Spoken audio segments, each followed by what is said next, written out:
Buenas tardes y bienvenidos todos a este acto de presentación del libro El pantano de Iznájar, Historia de un desarraigo. Hoy estamos aquí con nuestro amigo José María Tejero porque vamos a presentar esta obra que ha preparado y bueno, vamos a informarnos un poquito sobre ella y sobre José María también. José María nació en 1954 en la Huerta de la Granja, pedanía de Iznájar, que fue inundada por el pantano en 1967. En 1964 se traslada a vivir a la Huerta de la Hoz, en la zona correspondiente al término municipal de Iznájar. Estudia desde los 6 a los 10 años en la escuela de la Huerta de la Granja, desde los 10 a los 18 en Rute en el Colegio de la Veracruz, Colegio Libre Adoptado Sagrado Corazón e Instituto Nueva Escala Coeli, hasta completar bachillerato y COU. Desde los 19 a los 24 años en la Universidad de Córdoba hace la licenciatura de Geografía e Historia. En 1980, al casarse, se traslada a vivir a Rute, donde trabaja de jornalero y vendedor de libros hasta que en 1983 entra como funcionario en el Ayuntamiento de Córdoba. Trabaja al principio de portero de colegios y desde 1990 promociona a técnico coordinador de programas. Se incorpora al Departamento Municipal de Educación al programa Córdoba Ciudad Educa, donde ha colaborado desde 1990 hasta su jubilación en 2017. Entre otros, ha participado en las siguientes actividades: educación de personas adultas, programas de escuelas de padres y madres, programas educativos relacionados con el patrimonio histórico artístico de la ciudad de Córdoba, programa educativo de la Red Española de Ciudades Patrimonio de la Humanidad, varias ediciones del Salón del Libro Infantil y Juvenil en Córdoba, varias ediciones de las actividades infantiles y juveniles de la Feria del Libro de Córdoba. Además, y durante muchos años, ha sido partícipe activo en los movimientos sociales, sindicales, vecinales y asociaciones de padres y madres de alumnos de Córdoba. Pues nada, esto es un poquito de la historia de José María, de su trayectoria, y en este caso pues nos encontramos aquí pues para presentar el libro que ha escrito, y con este libro José María pretende analizar y desde la fusión entre el rigor histórico y la memoria particular las consecuencias que tuvo para la zona sur de Córdoba y sus habitantes la construcción del pantano de Iznájar, arrojando además luz sobre el proceso extraordinario que se llevó a cabo y la posterior dispersión humana de cientos de familias que aún hoy miran con arrogancia unas tierras y un pasado perdido y a pesar de ello cargados de futuro y nuevas oportunidades. A lo largo de estas páginas tenemos la oportunidad de descubrir el paso a paso la construcción del embalse de Iznájar. Se pueden ver los documentos que existen en los archivos y que hubo que preparar en su día para poder llevar a cabo esta construcción, de la cual es importante destacar, por ejemplo, que se llegó a superar los 1.500 trabajadores, que entre otros muchos datos más. También podemos ver reflejada en esta obra la vida que existía en estos terrenos inundados, el proceso de expropiación que se siguió, que ocurrió con tantas personas que allí tenían su vida, así como los usos que en un principio se le dio al pantano y otros muchos que le sobrevinieron. De las muchas cosas que nos cuenta José María, me gustaría destacar que mi familia somos parte de ella, porque me gustaría contaros que, por ejemplo, la colaboración de mi primo Zacarías Arisa Durán, que fue vecino de las Tres Huertas junto con mis padres, así como con su hermana y mi prima Luisa y su marido Pedro, que son colaboradores de José María en esta obra. También he podido ver el acta del modelo de pago de indemnización que se hizo a las familias que se expropiaron, y aparece como anécdota que mi abuelo Francisco Pacheco le indemnizaron con 27.317 pesetas. A mi tío José Pacheco Ariza, que entonces vivía en Gijón, le indemnizaron con 23.553 pesetas. A mi tío Francisco Pacheco Ariza con 28.360 pesetas. Ellos familiares maternos. Y por parte de mi familia paterna, también a mi tío Juan Ariza Serrano, en representación de su hermano Zacarías, que entonces vivía en Madrid, pues tuvo una indemnización de 32.376 pesetas. Y en representación de los herederos de mi abuela Aniceta Serrano, Luque, pues 42.392 pesetas. Todos ellos datos muy curiosos. Bueno, pues muchas gracias y espero que podáis disfrutar de la lectura de este libro, que tiene muchos datos curiosos. Muchas gracias.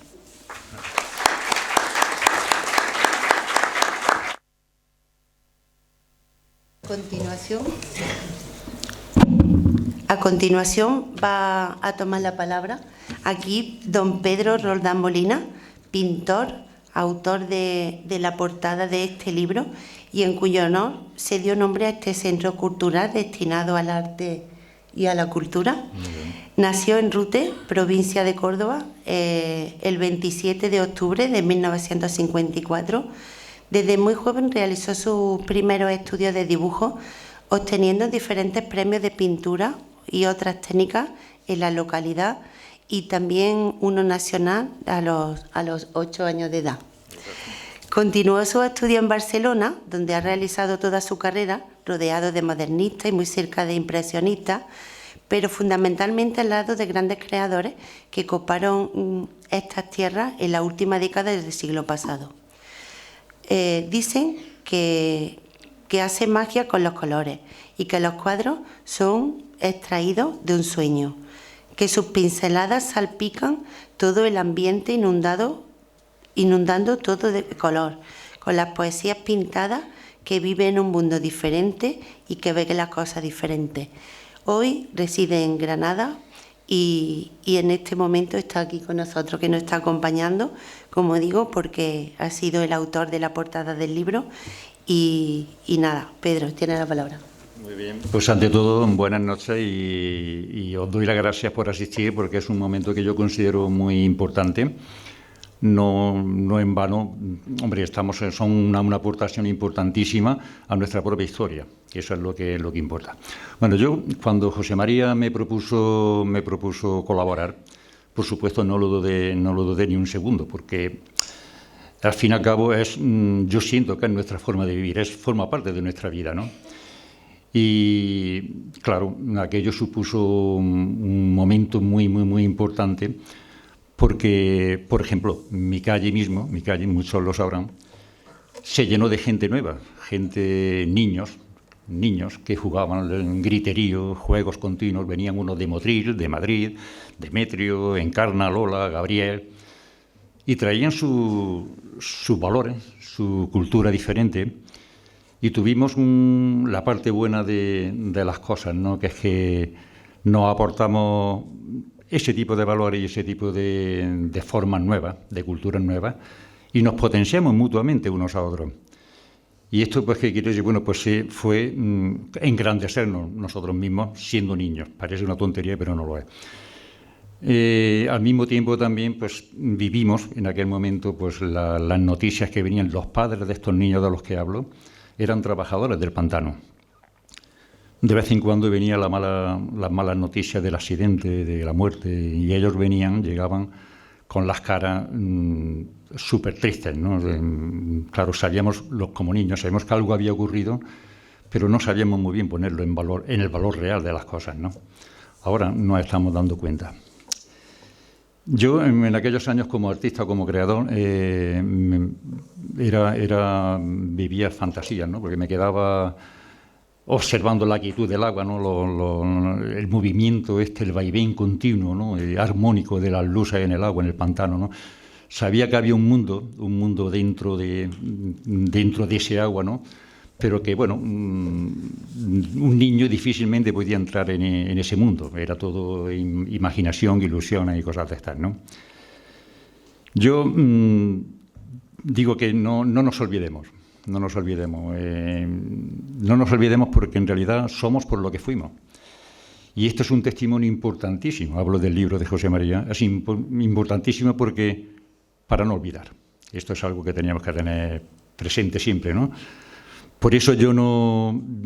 dudé ni un segundo, como he dicho al principio.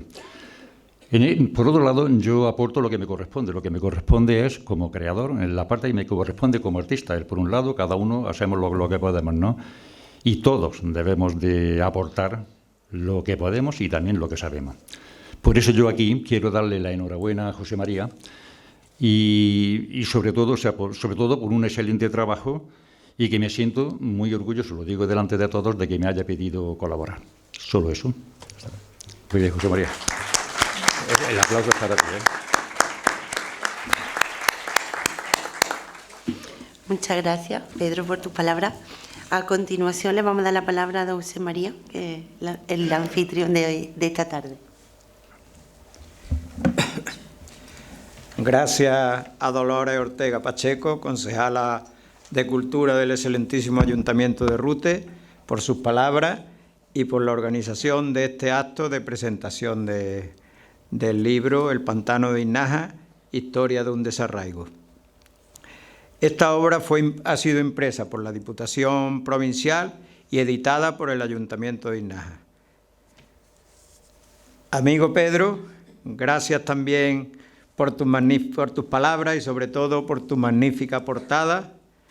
que nos muestra una imagen cogida desde detrás de la presa, desde una foto que yo creo que te proporcioné en los días que estábamos fraguando esta obra. Nos muestra una imagen del paisaje, como podría ser en las zonas que se inundó el pantano, esas pequeñas parcelas con una diversidad de cultivos, tanto de huertas, olivares, etcétera. Nos muestra en el fondo de la imagen, con tu maestría, sabiendo captar la profundidad, la sierra subbética del sur de Córdoba, y en el centro de la imagen nos muestra quizás los elementos más impactantes. Por una parte, ese muro de cemento nos muestra también el impacto que en el Cerro de la Camorra generó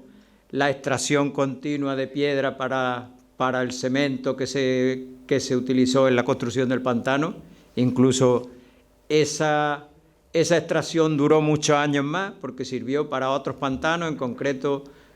según la información que yo he recopilado, para el pantano de Kéntara en Granada y también para muchas obras de la provincia de Córdoba, muchas carreteras y obras públicas en aquel tiempo. O sea que la empresa que tenía la concesión de esa cantera la estuvo explotando hasta bastantes años después de edificar el pantano. Y también nos muestra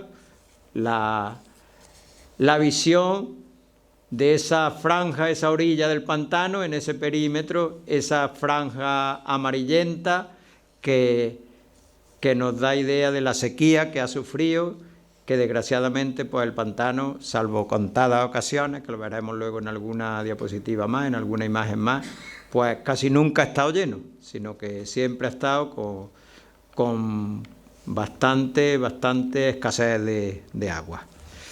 Por último, dar las gracias a todos ustedes por acompañarnos esta tarde y vuestro interés en este tema. También agradecer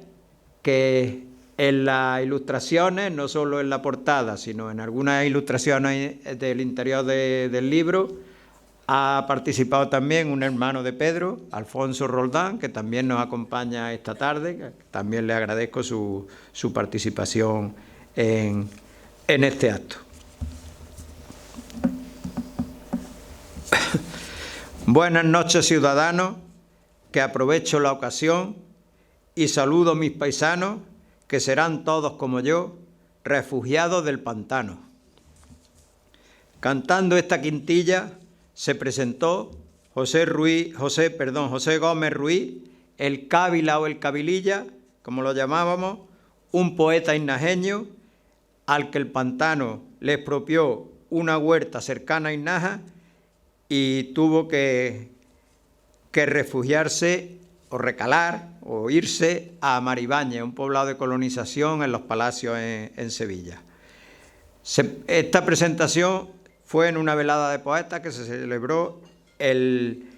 día 15 de mayo de 1986 en Monturque.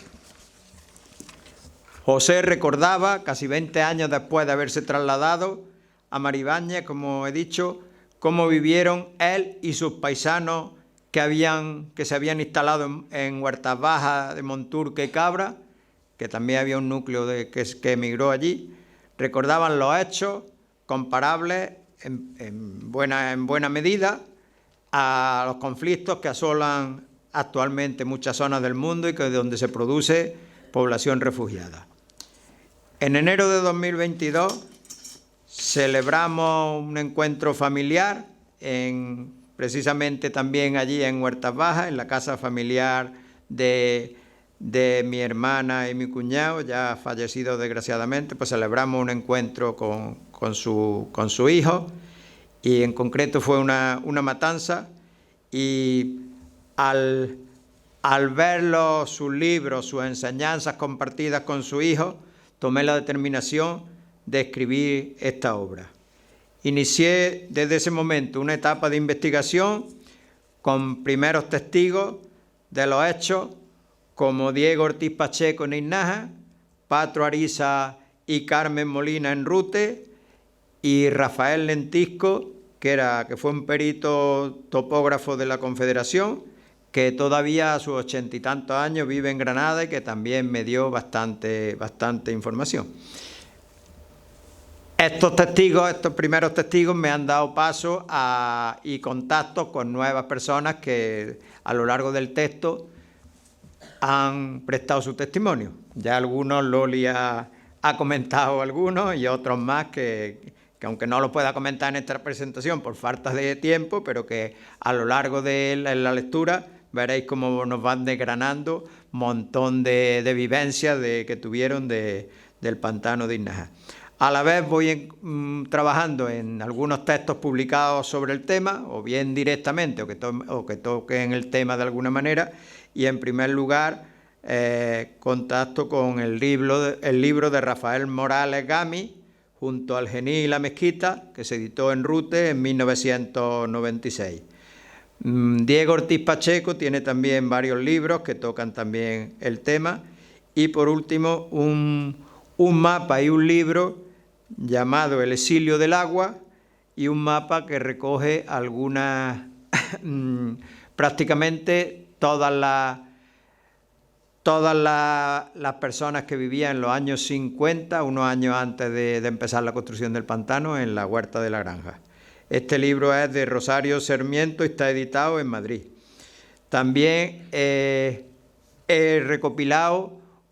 aparece en un anexo, una pintura y otra relación de personas en la Huerta de la Granja, ya más cercano a la época que llegó el pantano,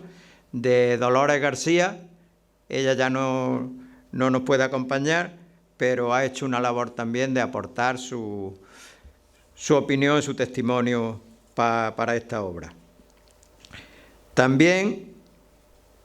entré en contacto con el Archivo Municipal de Inaja, donde tuve la suerte de encontrar bastante documentación relacionada con el tema, tanto de escritos de las autoridades y sobre todo montones de actas que levantaban tanto las autoridades municipales como el personal de la Confederación Hidrográfica del Guadalquivir, que llevaba a cabo las expropiaciones. Levantaban, en algunas actas participaban los vecinos y en otras pues correspondían a la ocupación de los terrenos, a la expropiación, la ocupación y el pago de los terrenos que expropiaban. También en Inaja se ha publicado una página web que se llama inajamemoriasumergida.com, que aporta bastante documentación al tema. Por último, he trabajado también en el archivo de la Diputación Provincial de Córdoba. Sobre todo ahí he documentado, he conseguido bastantes anuncios de prensa y de boletines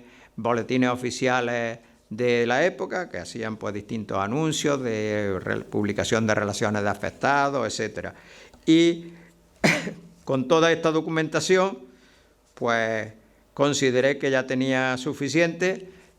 porque contacté con el archivo de Rute, pero desgraciadamente yo me niego a pensar que sus fondos relacionados con este tema no existan. Creo que existen, pero la verdad es que el archivo pues está en una fase que tiene catalogado un porcentaje muy pequeño de sus fondos, que puede ser un 15 o un 20%, y sobre todo de épocas quizás anteriores, sobre todo de época moderna, pero de época contemporánea no tiene excesivos fondos, con lo cual espero que a lo mejor a la vuelta de unos años el archivo de Rute pueda estar disponible para completar esta investigación o otras investigaciones de época más moderna. También contacté con el archivo de Loja, que me pasó un poco como con el de Rute, que no conseguí nada. Y por último contacté con el archivo de la Confederación Hidrográfica del Guadalquivir. No contacté, sino que solicité el poder consultar sus fondos, pero desgraciadamente me negaron el acceso a los fondos. Yo creo que fue porque de hecho algunos fondos documentales del archivo de la Confederación se expusieron en una exposición que se hizo en Innaja, me parece que fue en el 2019, con motivo del 50 aniversario de la inauguración del pantano. Pero cuando en el escrito que yo le hice proponía consultar el tema de las expropiaciones, parece ser que ahí en el escrito que de hecho lo he publicado, aunque no está en las imágenes, pero sí está en el libro, pues me negaron, en una palabra, poder consultar esos fondos, con lo cual no he podido consultar todos los fondos posibles, pero yo creo que con los fondos que he consultado da suficiente información para desarrollar esta obra. Las inundaciones en la cuenca del Genil y del Guadalquivir que afectaron a Sevilla en el año 1947 y la visita del jefe del Estado, de Franco, a la ciudad de Sevilla al año siguiente, en el 48, propiciaron que el Ministerio de Obras Públicas, a través de la Confederación Hidrográfica del Guadalquivir, iniciara una fase decisiva en la construcción de esta obra. Se redactó un anteproyecto del año 1951 y el proyecto final se hizo en 1953. De hecho, lleva este proyecto llamado Proyecto de Avellán, porque fue el ingeniero, que creo que era ingeniero aquí en Rute, si no me equivoco, que hizo, digamos, la redacción del proyecto. Pero este hombre ya estaba bastante mayor y entonces este proyecto fue dirigido en su fase de replanteo, adjudicación y ejecución por don Guillermo Bravo Guillén, que era el ingeniero jefe de la sección de Granada de la Confederación Hidrográfica. Los trabajos se inician en 1958 con estudios y sondeos y construcción de ataguías, que son unos elementos de construcción no permanentes que sirven para desviar los cauces de los ríos y poder trabajar en espacios secos. Una vez realizadas estas primeras actuaciones, se empieza con la excavación en la zona de la presa, el hormigonado de la presa, que con una capacidad de 920 hectómetros cúbicos y una moderna central hidroeléctrica de gran capacidad en su interior, fue finalizada y oficialmente inaugurada en junio de 1969.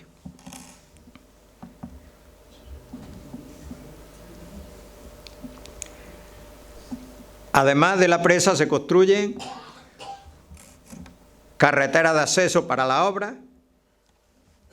Ahí podéis ver en la parte izquierda de la imagen, si se puede, me imagino que en la pantalla grande se verá mejor, se ve el pueblo de Rute y como en la carretera de Rute a Innaja, en la primera desviación en la que está la segunda, la primera es una desviación en amarillo y una segunda en verde, ¿veis? Esa carretera fue nueva, la hizo la Confederación para acceder a la presa, para por ahí pues expropió una serie de terrenos, olivares casi todo, expropió para hacer esa carretera y todavía esa carretera permanece y luego ya cuando se construyó la presa comunica también, es una nueva comunicación a Cueva de San Marcos. Además de estos accesos, lo más importante fue que en la antigua carretera de Rute a Loja, que discurría por Innaja, bueno, de Lucena a Loja, como la llaman en obras públicas, pues desde el río de la O, que discurría paralelo a la margen izquierda del río de la O y paralelo a la margen derecha del río Genil, hasta Innaja. Pues esa antigua carretera la inundó el pantano, entonces hubo que hacer una nueva carretera, que es la variante de carreteras, que iba con doble color, como veis, verde y rojo.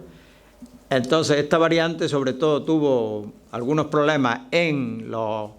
pasos de Innaja, porque hubo que construir dos viaductos, uno en el arroyo Priego, el primero que aparece, el tramo me parece, no veo bien, pero creo que es el tramo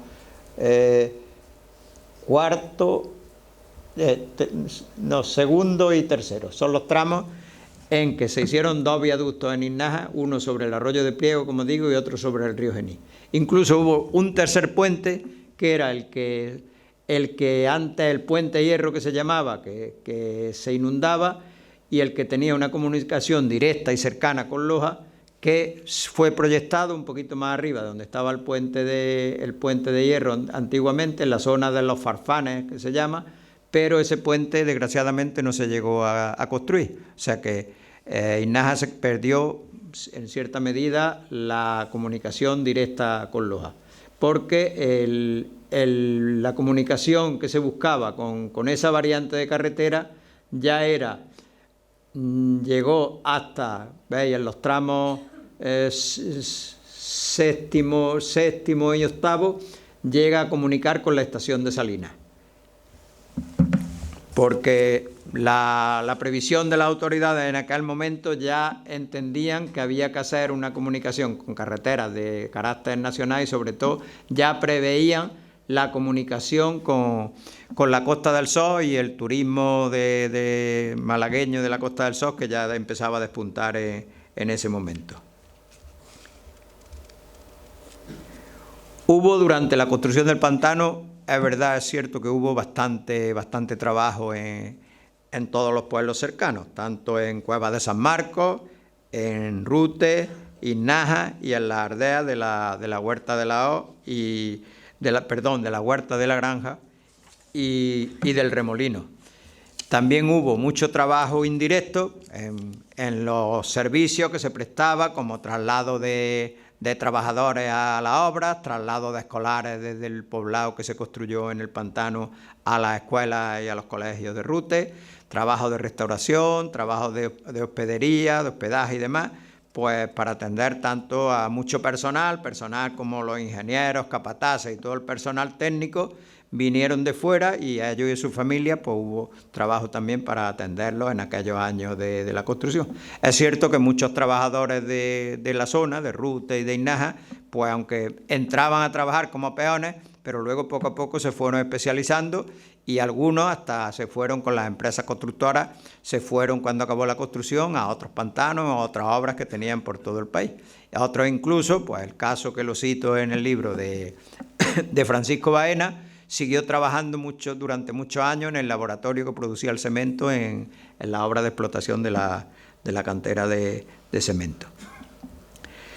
Se produjeron algunas reacciones en los primeros años de puesta en marcha del proyecto, que voy a comentar muy de pasada. En concreto, en la Huerta de la Granja, me contó Patro Ariza, con su buena memoria, una poesía que dice lo siguiente: cuando se haga el pantano, no es charca la que se lía, no se coge paja ni grano, se le acaban las tonterías hasta Antonio Toledano. Antonio Toledano era un peón caminero ya jubilado, que en teoría era de los que no tenía ningún tipo de problema en su vida, los demás tenían que luchar diariamente con sus trabajos, con todas las cuestiones, y con esa sabiduría popular define esta poesía anónima, no sabemos de quién es el autor o la autora, pero define cómo fue esa situación. En Rute hubo varias reacciones, desde prensa escrita y demás. En el enlace hay en un periódico de aquel tiempo hay un artículo que habla del tema, pero sobre todo hubo una reacción parece ser que de algunos grandes propietarios que tenían muchas fincas, tanto en la zona de Rute, la zona del Pampliná y por esa zona, como también en muchas huertas, en la huerta de la granja, tanto a un lado como a otro, en términos de Rute como de Inaja, a un lado a otro del río de la O,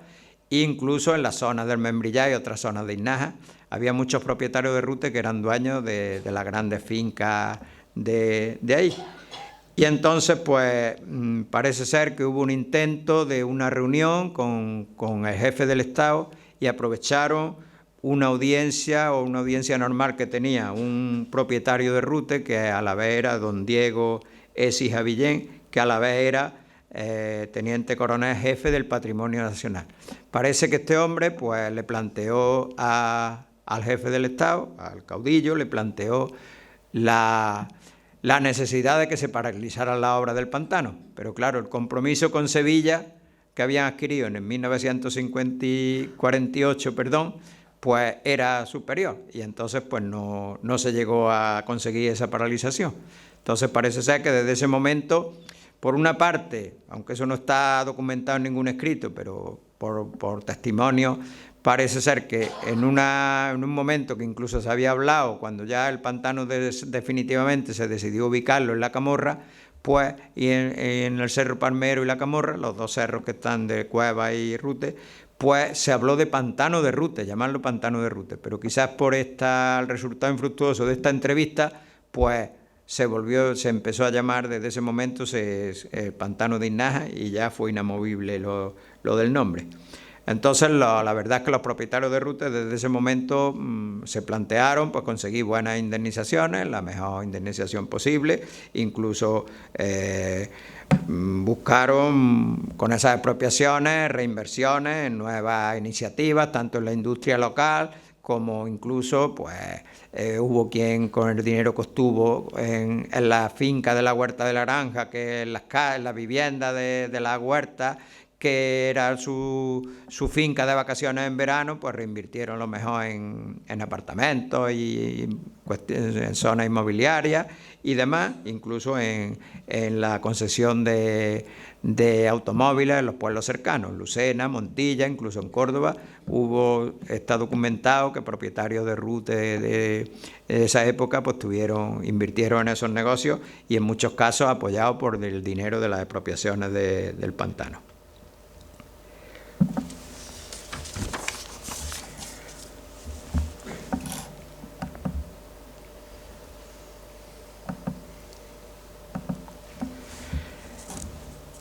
Inundó el pantano, en esta gráfica lo vemos,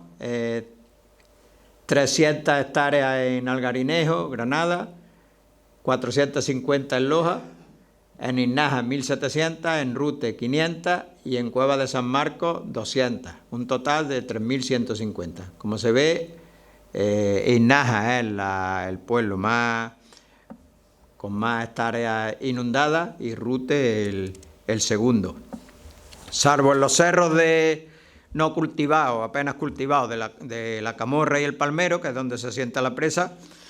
los terrenos junto al Genil y los ríos y arroyos afluentes eran de una gran riqueza agrícola, destacando las huertas con una gran variedad de hortalizas y frutales y un olivar tradicional, pero de muy buena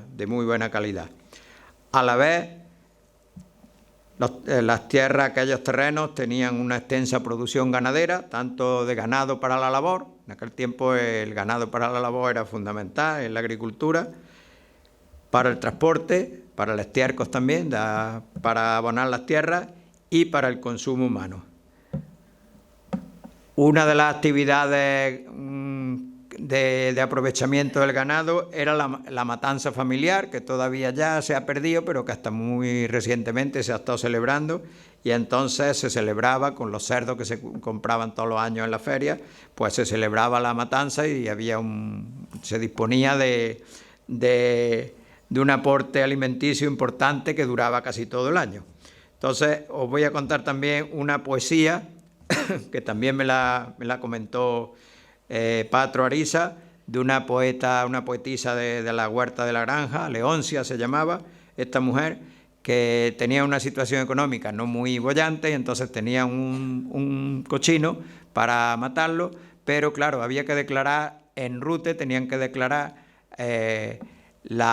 y pagar una tasa que habría para la matanza, y me imagino que también para el reconocimiento de la carne y demás. Entonces,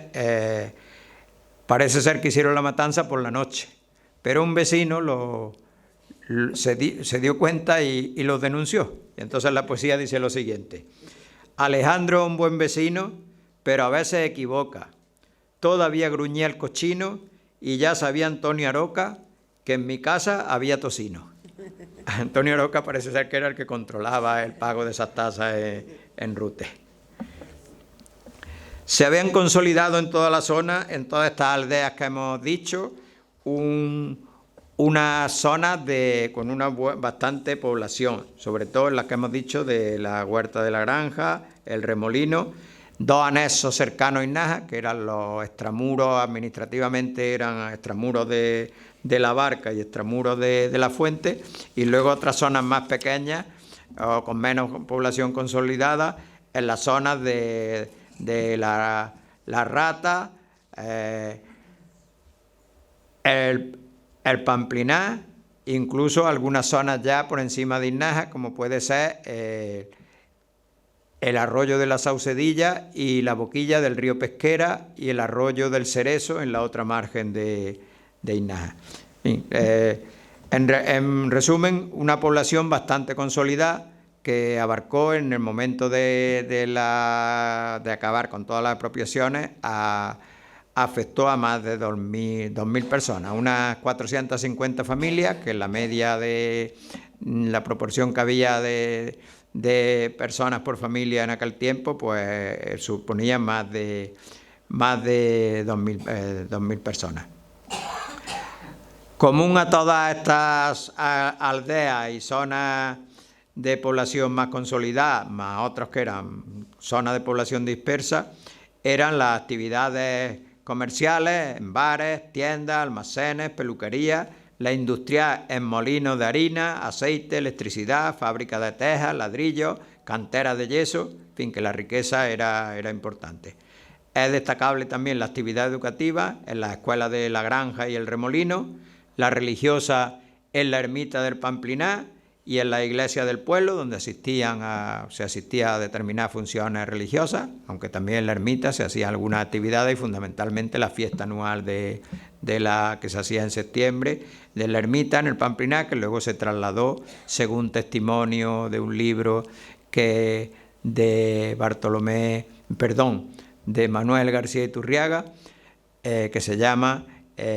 Consuelo entre el Pamplinar y la O. Según ese testimonio, que lo he consultado también bastante, pues la ermita, cuando fue expropiada allí en el Pamplinar, se trasladó a la Huerta de la O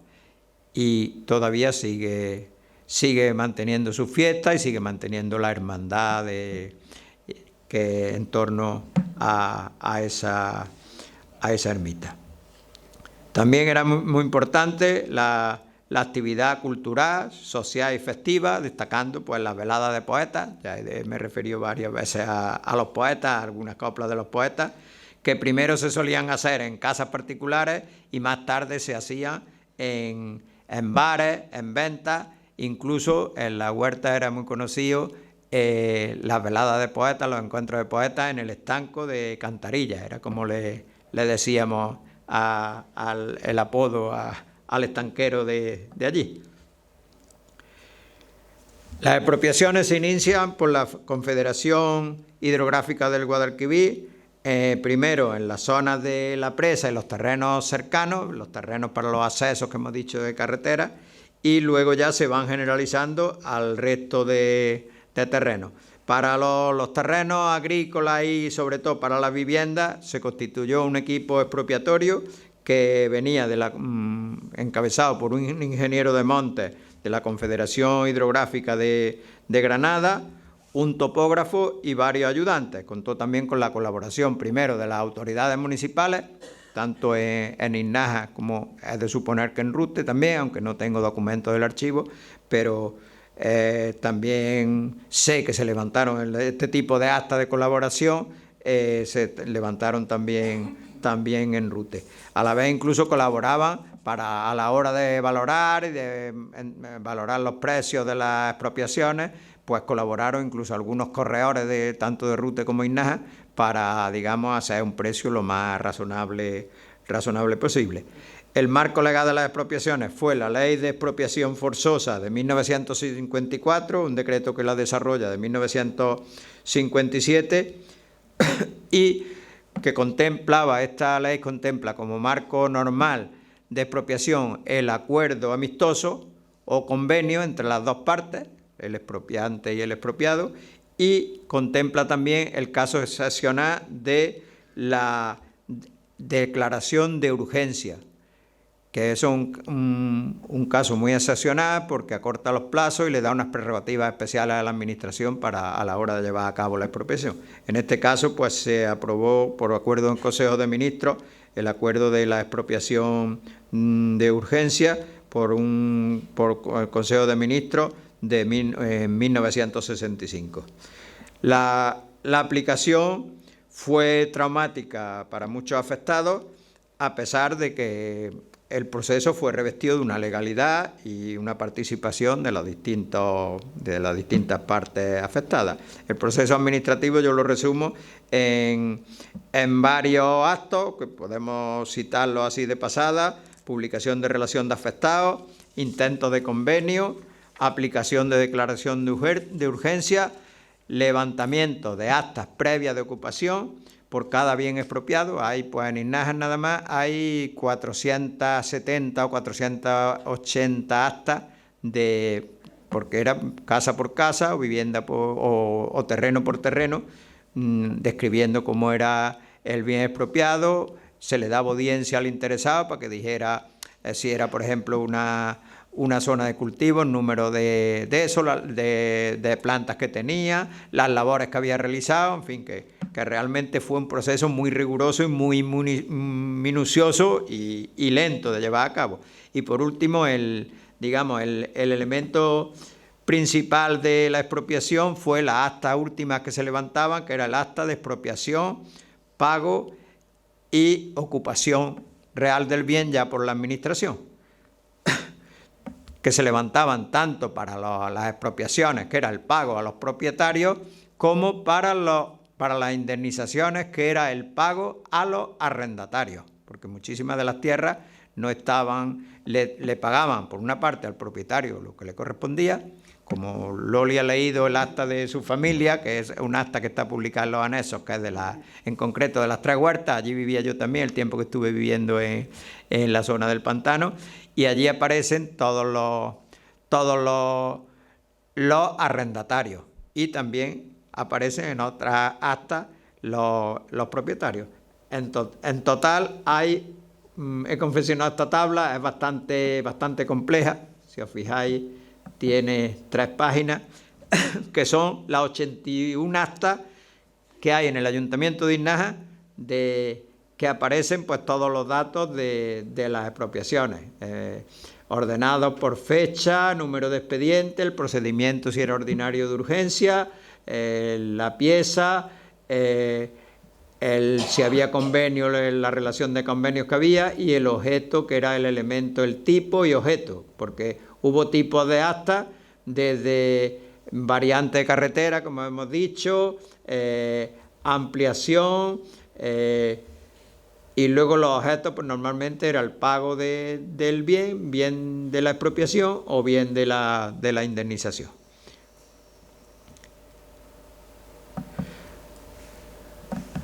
Por regla general, comentando ya por último de la expropiación, los grandes y medianos propietarios que no solían vivir en la finca, pues aceptaban el convenio que les proponía la Administración y pudieron comprar, como hemos dicho, incluso reinvertir rápidamente los bienes. Y por supuesto, pues al firmar el convenio, estar de acuerdo, pues se les pagaba antes. Sin embargo, pues hubo varios casos, bastantes casos, sobre todo en la Huerta de la Granja, de muchas familias que eran propietarios o bien de pequeños terrenos o bien de viviendas, porque allí, junto a la carretera, sabéis que había muchísimas viviendas y entonces la valoración, sobre todo de las viviendas, fue bastante baja con respecto a los precios de mercado y demás. Para poneros un ejemplo, pues a lo mejor una vivienda normal se podía valorar en 100 y algo mil de pesetas, 100.000, 120.000, 150.000, las que eran más grandes. Por ejemplo, comparando con lo que ha leído Loli de lo que una misma familia percibía por indemnización que no eran propietarios, pues podía haber una cierta diferencia que, en fin, que en aquellos propietarios se vieron agravados. Entonces, a pesar de que tuvieron muchas presiones por parte de las autoridades, por parte incluso del alcalde pedáneo de allí, de la Huerta de la Granja, pues también lo que fue el momento de embalsar se precipitó, con lo cual muchos de estos afectados plantearon un pleito a la administración, que no estaban de acuerdo, plantearon un pleito y fue dirigido este pleito por un abogado ruteño, don Francisco Padilla Rueda,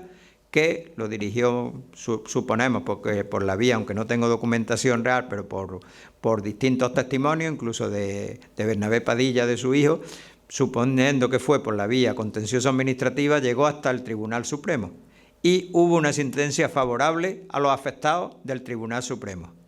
Lo que pasa, también la describe esa sentencia, la describe Guillermo Bravo Guillén en un libro que cito, que habla del pantano y de otros pantanos que construyó en su etapa como ingeniero. Lo que pasa es que esa sentencia, pues, era de difícil aplicación. Primero, la administración se vio lesionada en sus intereses, porque tenía que volver otra vez a iniciar el pleito,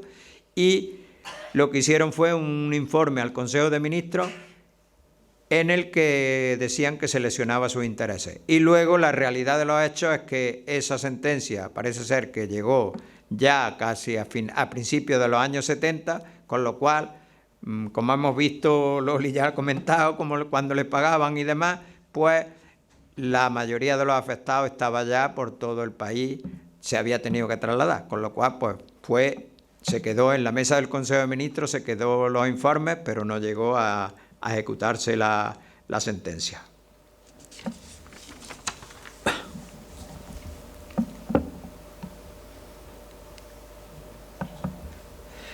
También el último paso en la administrativo que habría que dar, que era, una vez realizar las expropiaciones, pues la inscripción en el registro de la propiedad. Al inicio de la investigación llamé al registro de la propiedad de Rute, que es el que corresponde tanto a Rute como a Inaja, y me dijeron que no había ninguna documentación ni ninguna inscripción de tierras que expropiara la Confederación en el pantano de Inaja. Yo, pues, la verdad es que no me lo creía, porque de hecho muchas de las citaciones que le hacían a los interesados decía que acudieran provistos del título de propiedad de los bienes para poder inscribirlo en el registro de la propiedad. Parece ser que la administración, eso ya una vez que hizo las expropiaciones, pues no le interesaba. De hecho, pues con una de las personas interesadas,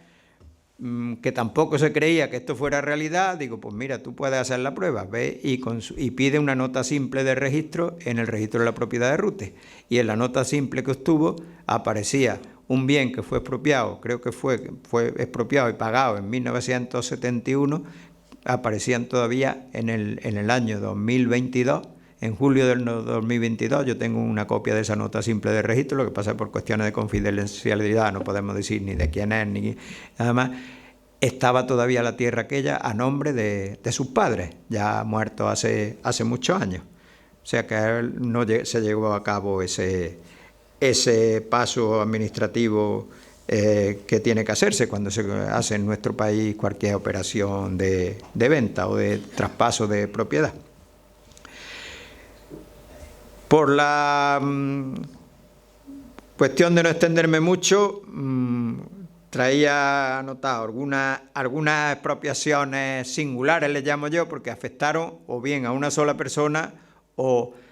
a un solo bien, aunque tuviera varios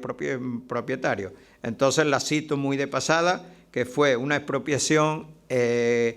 especial que afectó a un propietario de la Huerta de la Granja que se llamaba Agripino Tejero Serrano. Este hombre planteó, no estaba de acuerdo con la oferta que le hicieron por su vivienda, porque fue una oferta bastante baja, no llegaba ni a los 100.000 euros, y entonces pues planteó lo que se llamaba una discordia. He conseguido el testimonio de uno de sus hijos, en concreto de su hija que vive actualmente, Ana, que vive en Barcelona. La familia eran el matrimonio y 3 hijos. Uno de ellos, que vive también en Barcelona, de una gran discapacidad. Pues le dieron una oferta económica muy baja. Este hombre protestaba. Parece ser que incluso en un momento que estaba los trámites de adjudicación de parcelaciones, que ahora hablaremos de las parcelaciones que hubo en 2 zonas del país, pues él parece ser que le ofrecieron o que estaba en la lista de poder conseguir una de esas parcelas, pero no le informaron de la situación que el día que iban a formalizar, digamos, la aceptación de esas parcelas. Cuando vinieron sus vecinos le dijeron: pero Agripino, tú estabas incluido, a ti te han citado. El hombre intentó reclamar, pero ya habían hecho la lista, habían cerrado la lista definitiva y se quedó sin parcela. Como no tengo muchos datos sobre este tema, datos escritos, no he querido profundizar, pero sí parece ser que el proceso de adjudicación de parcelas pues pudo ser también, en algunos casos por lo menos, discriminatorio, incluso pudo afectar a gente que no era expropiado, cuando uno de los requisitos era que le hubieran expropiado tierras en el pantano. Otra expropiación singular es la de la ermita de la huerta del Pampliná, que pasó a la huerta de la O. Esto, aparte de la cuestión económica, lo importante es comentar que la hermandad le planteó, que estaba Rafael Morales Gami, era el presidente de la hermandad en aquel momento, mi padre era tesorero, recuerdo, le plantearon a la Confederación que le hiciera una ermita nueva, en cualquier otra zona que no inundara el pantano, que le hiciera una ermita nueva. La Confederación no entró, no quiso, porque claro, suponía a lo mejor crear un agravio comparativo con otras familias, con otros expropiados. Y entonces pues le dieron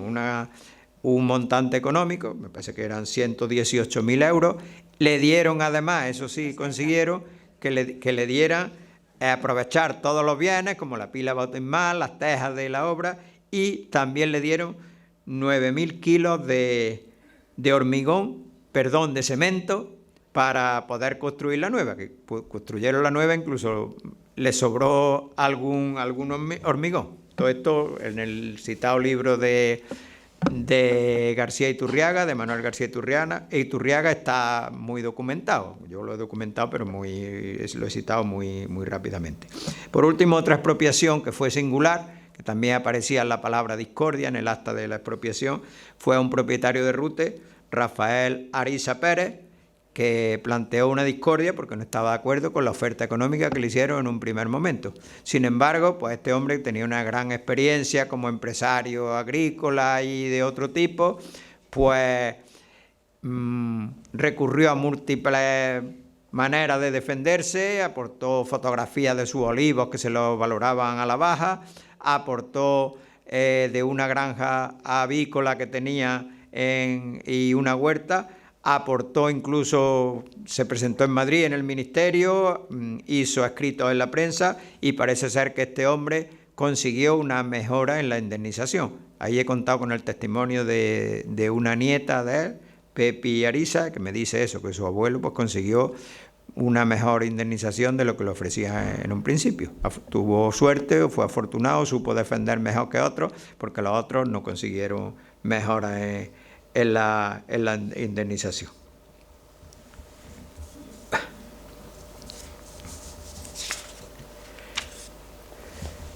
Se produjo, al completar las expropiaciones, pues un fenómeno de migración y de dispersión humana por todo el país. Aquí voy a comentar muy rápidamente cómo afectó a la evolución demográfica en Rute, Para ello he utilizado, pues como en el archivo no he conseguido datos de padrones municipales de habitantes, pues he conseguido los datos decenales que publica el Instituto Nacional de Estadística. Entonces, como veis, podemos ver, así muy de pasada, que Rute tuvo un crecimiento, claro, aunque establece una diferencia entre población de hecho y población de derecho, hasta, me parece, hasta los últimos años, que ya lo unifica todo. Pero bueno, Rute tuvo un crecimiento en las primeras décadas del siglo XX, así sostenido, que fue máximo en 1940, con casi 19.200 habitantes, muy cercano a los 20.000 habitantes. Sin embargo, en la década siguiente, en 1950, ya pierde una gran cantidad de población, se queda en 14.500, casi 5.000 personas. Esto se explica, yo creo que las explicaciones que tiene, bueno, aparte de que a lo mejor hubiera un descenso de natalidad, pues tuvo que haber una emigración importantísima. Era la época de la hambre, los años de la hambre, como se decía, del extrapelo y demás, y entonces mucha población ya empezó a emigrar. Y en las décadas siguientes, pues, por supuesto, siguieron emigrando prácticamente hasta 1981, que ahí ya se quedó la población de Rute más estabilizada. La de Inaja no la comentamos porque eso. Sí, en Inaja comentamos muy rápido una tabla que he preparado que hace una comparativa de la evolución de Inaja y sus aldeas. Sabéis que Inaja tenía 21 aldeas distribuidas por todo el término municipal, y entonces, pues, sobre todo, hay dos aldeas que son las pegadas al municipio, Extramuro de la Fuente y Extramuro de la Barca, que entre los datos de 1960 y 1970, pues pierden toda la población. Otras dos, que son las que hemos citado, de la Huerta de la Granja y de la Hoz, que eran juntos, pues al perder toda la población de Huerta de la Granja, quedar solamente la Hoz, en 1970, pues fijaros, pasó de 611 habitantes que tenían en el 60 a 87 en 1970. Eso le pasa también al Remolino y los Consejos, que perdió prácticamente la población. El resto de aldeas de Inaja, que no fueron afectadas tan directamente por el pantano, perdieron población, pero menos. Incluso hubo dos que ganaron población, que fue en concreto la Celada y el Arroyo Priego, o que la mantuvieron, por lo menos en ese paso de 1960 a 1970, que yo creo que fue porque la nueva carretera, la variante, le acercaba a su aldea, y eso dio pie a que muchas de las familias, pues, que emigraran o se fueran allí a vivir. El proceso migratorio de dispersión por todo el país yo lo estructuro en tres apartados. Uno, que es la emigración controlada, que fue en concreto lo que hemos comentado ya de las personas que se fueron a los poblados de colonización. En total se fueron 66 familias solamente a poblados de colonización, o sea, aproximadamente poco más de un 10% del conjunto de 400 familias que emigraron con toda esta diáspora.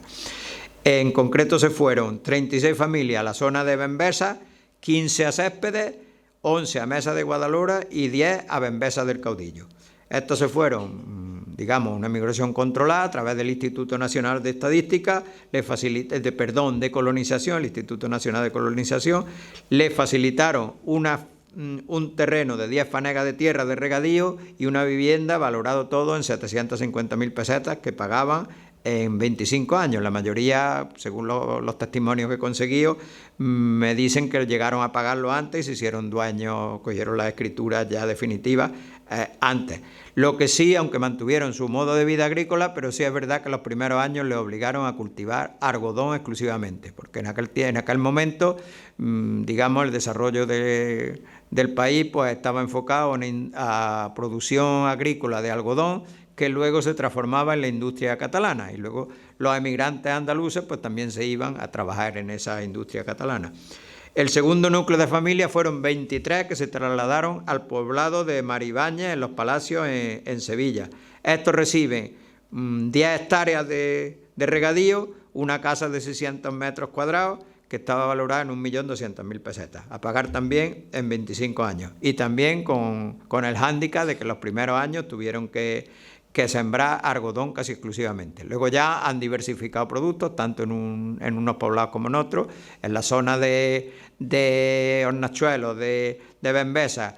hoy día casi todas esas parcelas son de cítricos, de naranjos, y en la zona de los Palacios pues tienen otra variedad de cultivos. Incluso han introducido cultivos de almendros y otros cultivos porque el regadío sabéis que está en crisis. Una segunda parte de la emigración es lo que yo llamo emigración cercana, que fueron todas las familias que se fueron a zonas cercanas que no inundaba, como pudo ser La Hoz, Los Ramírez, como La Hoz fue mi caso, mi familia que nos trasladamos a La Hoz, Los Ramírez, y a los pueblos cercanos, Rute, Inaja, Lucena, Priego, Palenciana, hasta Córdoba hubo familias así, que fue una de eso. Más un caso especial que fueron 20 y tantas familias que se trasladaron a Monturque.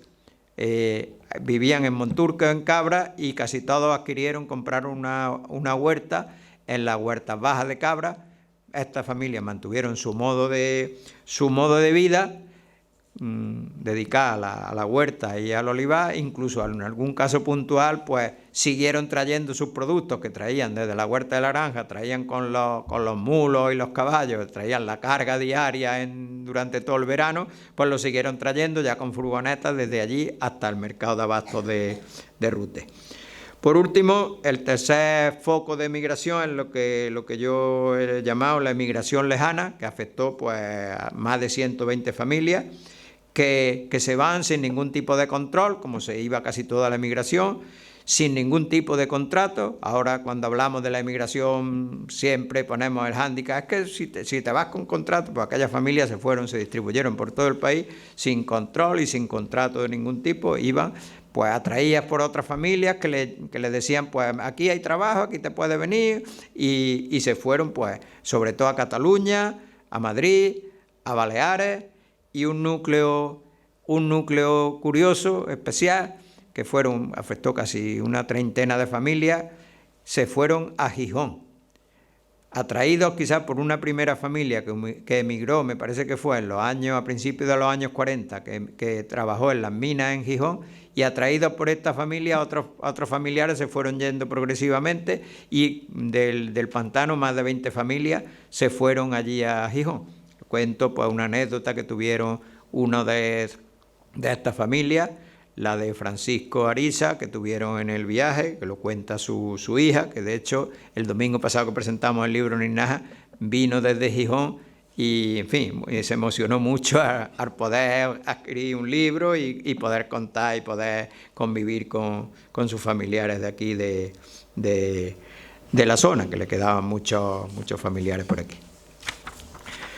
Lo que fue el proceso de inundación se planifica según un documento que aparece en el archivo de Inaja a principios del año 1964, y la preveía la Confederación en 3 fases.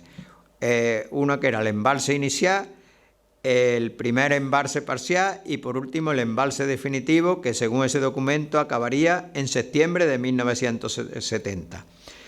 Sin embargo, lo que fue el embalse inicial se empezó en 1967 y afectó a las zonas más bajas, las zonas de la Huerta de la Rata, el Pampliná, parte del Remolino y la zona baja de la Huerta de la Granja. Incluso cuento una anécdota que uno de los propietarios, un tío de Loli, su tío Francisco, se había trasladado a Los Ramírez, y en 1967 ya se tuvieron en la primavera-verano, que llegó el agua, inundó la huerta, se trasladaron, y cuando llegó el verano, principio del verano, bajó el agua, porque claro, en aquel tiempo el agua todavía no iba para regar en la provincia de Sevilla, pero sí se embalsaba ya para el aprovechamiento de la central eléctrica. Entonces, en verano, con la menos aportación que traía el río Genil, sobre todo porque ya la época del deshielo había pasado, el deshielo de Sierra Nevada, pues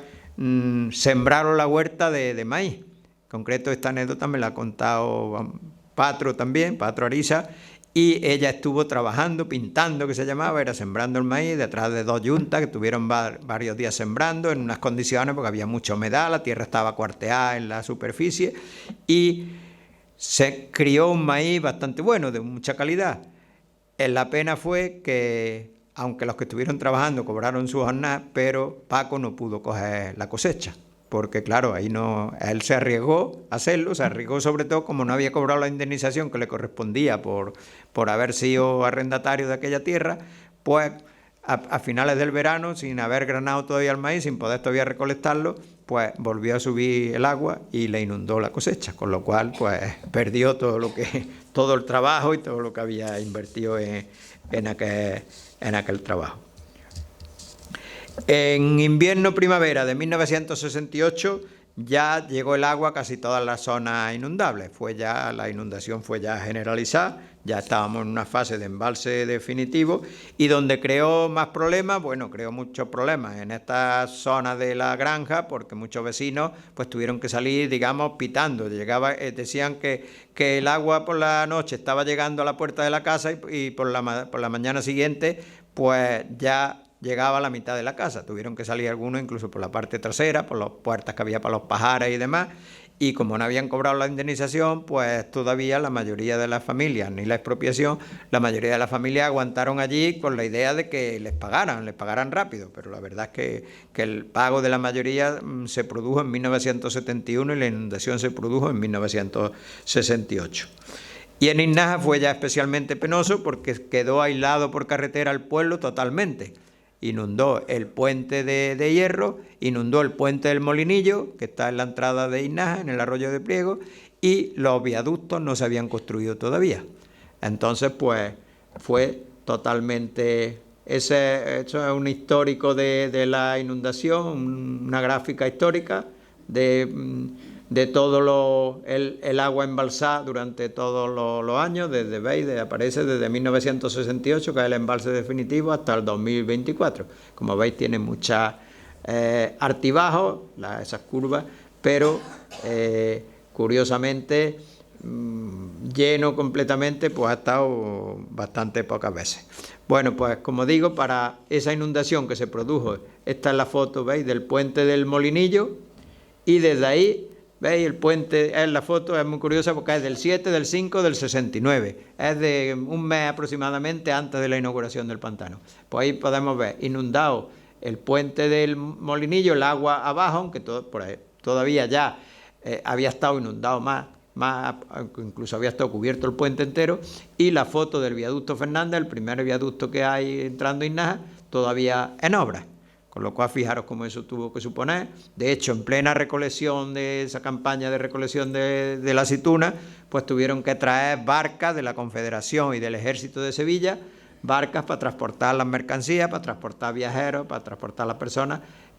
para poder, digamos, comunicarse la población de Inaja.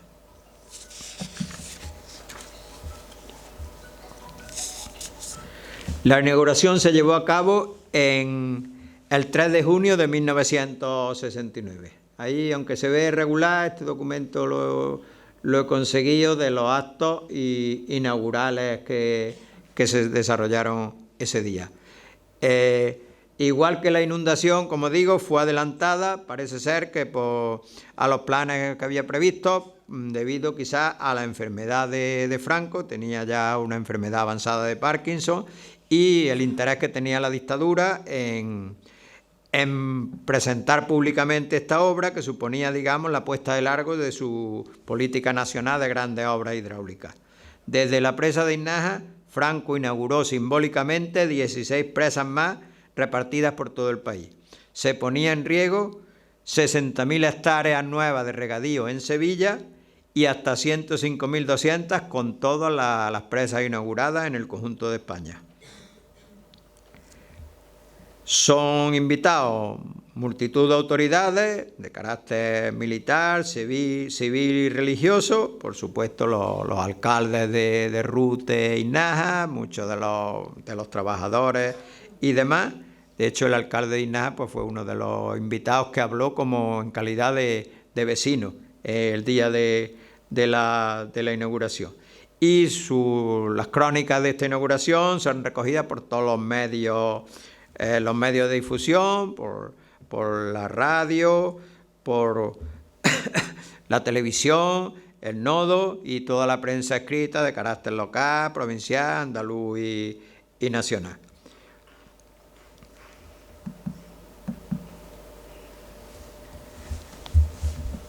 Los usos originarios del pantano fue, por supuesto, el prevenir las inundaciones que se producían en algunos pueblos, como puede ser Puente Genil, Écija, en el mismo Inaja se producían muchas inundaciones por el río Guadalquivir en época de lluvia. Entonces, eso fue uno de los objetivos, pero básicamente fue el aprovechamiento hidroeléctrico y el regadío. Pero curiosamente el regadío, que la previsión del regadío inicial era las 60.000 hectáreas de Sevilla, nada más. Luego en los años 60 y los años 70 se consiguió poner por lo menos un pequeño plan de regadío en la zona de Córdoba, en la zona oeste de la campiña de Córdoba, que fue lo que actualmente se llama el Plan Genil Cabra, que se abastece de algo del río Cabra, pero básicamente de la obra de los desembalses del río Genil, que produce el pantano de Inaja, y riega pues algunas hectáreas nuevas, sobre todo en pueblos como Montalbán y Santa Ella, incluso llega, me parece, hasta Fuente Palmera. Pero este uso de regadío que se puso en marcha, pues es más pequeño comparado con las miles de hectáreas, que se pusieron en riego en Sevilla. Otro uso que trato muy de pasada es la pesca deportiva, porque bueno, no es una actividad, digamos, de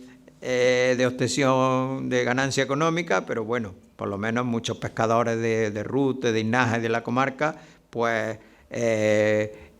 se divirtieron desde ese momento de que se construye el pantano, aprovechando repoblaciones, aprovechando las especies autóctonas y practicaban esta actividad. He puesto testimonio de Rafael Alarcón Cubero, un pescador de Rute, que todavía la practica, ya menos, de Juan José Ariza Tejero, mi primo hermano, que desgraciadamente falleció hace unos años. Todos lo conocíamos como el Villi, que era uno de los pescadores más conocidos, que se andaba a todas las orillas, también luego pescaba en piragua, en barca, en fin, que fue uno de los que tuvo más experiencia en la pesca. Y en los últimos años la pesca pues ha llegado a una situación de bastante crisis, sobre todo por la inundación clandestina de especies como el mejillón cebra y las especies actuales como el siluro, que prácticamente pues, han generado bastante problemas. El uso que quizá, aunque estaba ya previsto inicialmente cuando se pone en marcha el pantano, el uso que ahora mismo, digamos, tiene más importancia por encima de los riegos es el abastecimiento de agua para el consumo humano. Aunque ya he dicho que estaba previsto para los 10 pueblos que en aquel momento constituían el Consorcio Sur de Córdoba, la gestión de este recurso, que en un principio lo llevaba directamente la Confederación, se fue traspasando paulatinamente a la Diputación Provincial de Córdoba, que aumentó primero el consorcio a una treintena de pueblos y después con la creación de la empresa pública provincial Emproasa, pues abastecen actualmente a más de 200.000 habitantes en el sur de Córdoba. Los yacimientos que abastecen a todos estos habitantes, este consorcio actualmente, pues son el del río Lao, que abastece también desde un principio a Rute, Fuente Alhama y sobre todo la estación potabilizadora del pantano de Inaja. Algunos problemas que ha habido a lo largo de este proceso de abastecimiento humano, pues podemos destacar los vertidos de alperchín que se daban en los primeros años, cambió la normativa y ya parece ser que se controló y no se hacía. Los vertidos de terbutilacina, que es un producto residuo agrícola, que llegaba al pantano y también contaminaba excesivamente. La plaga de mejillón cebra, también la calidad del agua la puso en cuestión, entonces hubo que luchar contra esta plaga también. Y citar así muy de pasada algo que trastocó un poco los planes en los años 90 con las primeras sequías grandes y prolongadas, pues intentaron desde la Confederación y la Diputación Provincial hacer una ampliación de la captación del río de Lao. Entonces hicieron un sondeo a principios de los años 90, una profundización de la captación, con el resultado de que en pocos días se agotó el agua de la acequia que tradicionalmente riega la huerta del río de la Hoz, en la margen derecha del río de la Hoz, se agotó el caudal ecológico que había que mantener en el río y afortunadamente los dueños de aquella huerta hicieron una protesta, plantearon todo tipo de enfrentamientos y consiguieron paralizar el sondeo. Pero la verdad es que, en fin, que ellos tienen todavía esa espada de Damocles encima, porque la verdad es que cuando piden la posibilidad de que le hagan una comunidad de regantes, la Confederación no accede a permitirles. Mira que llevan años y años, cientos de años aprovechando ese riego, pues no accede a legalizarles una comunidad de regantes.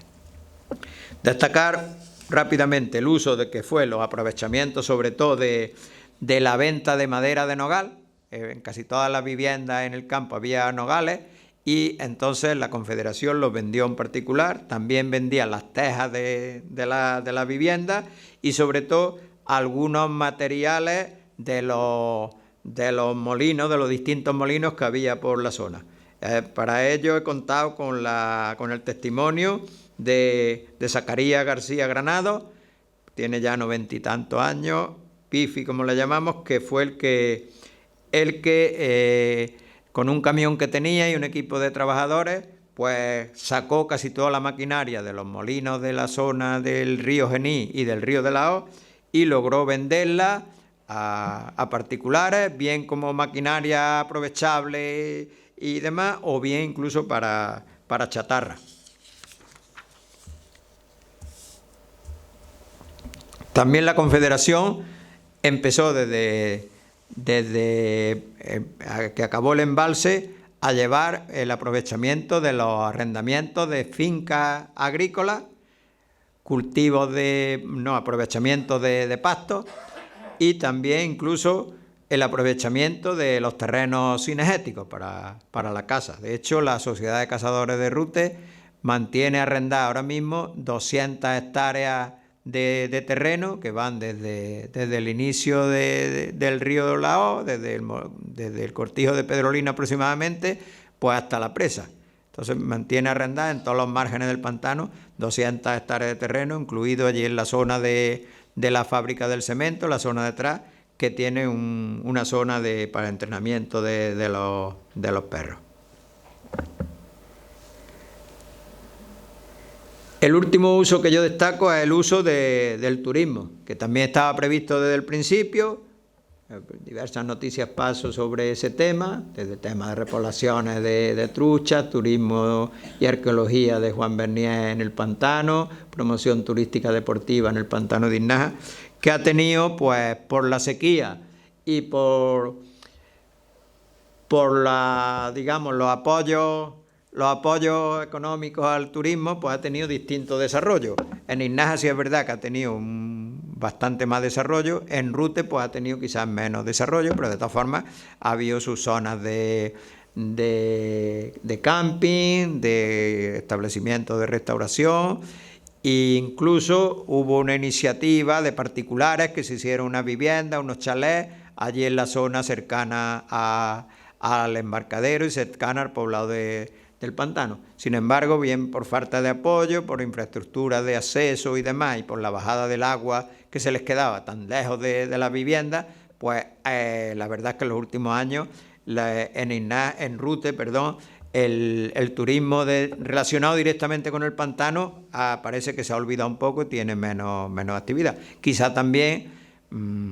motivado porque el gran desarrollo turístico de Rute se ha basado en la industria local, en los múltiples museos, en los miles y miles de visitantes que se reciben cada año, y entonces pues a lo mejor no se puede abarcar todo. Yo no lo justifico una cosa ni otra, pero bueno, que sí se ha desarrollado el turismo y de hecho tanto Rute como Innaja son los dos municipios que actualmente ostentan en toda la provincia la denominación de municipio turístico de Andalucía. Transcurridos ya más de 50 años desde la inauguración del pantano, la evolución política, social y económica del país ha ido progresando unos nuevos aprovechamientos, como ya he comentado, que sin olvidar los originarios han aportado nueva riqueza a más ciudadanos de la zona. El río Genís nos sigue aportando desde miles y miles de años riqueza a nuestros pueblos, ya fertilizando campos y cultivos, y de alguna manera nos lo recuerda en el prólogo del libro que ha escrito Antonio Cruz Casado, que es cronista oficial de Inaja y de Lucena, y que nos lo recuerda en esta fábula del poeta barroco Pedro Espinosa, que dice lo siguiente: Neptuno fue mi abuelo, y de una fuente que es de una sierra de cristales venas, soy Dios, y con mi onda fuera Tetis, si no atajara mi camino el Betis.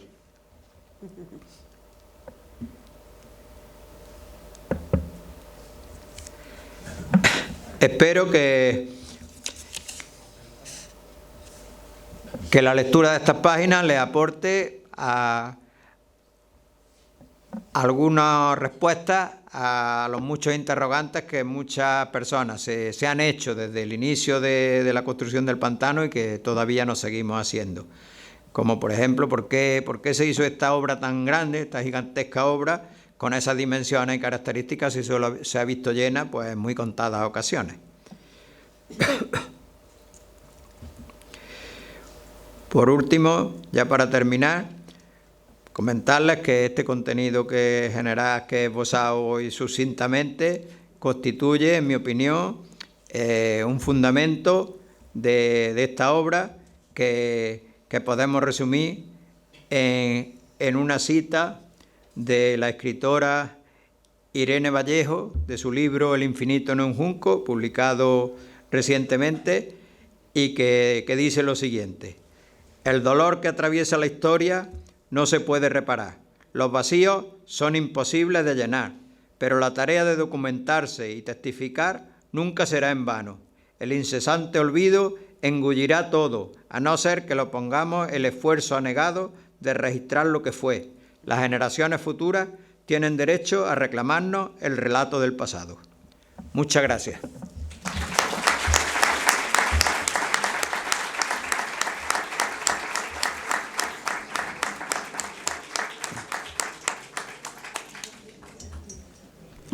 Muchas gracias, José María, y enhorabuena por esa obra que has preparado con tanta información. Y a continuación vamos a hacer entrega, don Pedro Roldán va a hacer entrega de la pintura original de la portada del libro a don José María Tejero. Venga, vamos.